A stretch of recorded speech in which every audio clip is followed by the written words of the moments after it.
अस्सलाम वालेकुम नाज़रीन, एसएस न्यूज़ सां गॾु आहियां आयशा सजाद। नाज़रीन, सभु ख़बर हिन वक़्त जी हेडलाइंस ते नज़र विझंदासीं। हुक्मरान इतिहाद सुप्रीम कोर्ट जे फ़ैसिले खे मञण खां साफ़ इनकार करे छॾियो। हुकूमत सुप्रीम एग्ज़ीक्यूटिव बॉडी पंहिंजे क़ानूनी टीम खे अदालती फ़ैसिले खे वापसि वठण लाइ तरीक़ा ॻोल्हण जी हिदायत करे छॾी। सिंध में ॿोॾि मुतासिरनि लाइ इमदादी सामान जी ख़रीदारी में घोबियुनि जो इंकशाफ।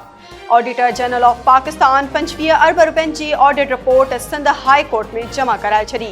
रिपोर्ट में चयो वियो आहे त ॿोॾि मुतासिरनि जे नाले ते राशन जा थेला ऐं ॿियो सामान महांगे अघ ते ख़रीद कयो वियो। काछे जे कब्रिस्तान मां जानवरनि जो खाधल लाश हथायो। ॻोठ गुल मोहम्मद में हथायल लाश जी नूर मोहम्मद बबर तौरु सुञाणप।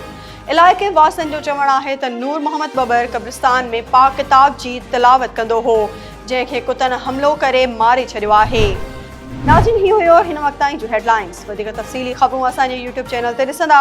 असांजे यूट्यूब चैनल खे लाइक ऐं सब्सक्राइब करणु न विसारींदा।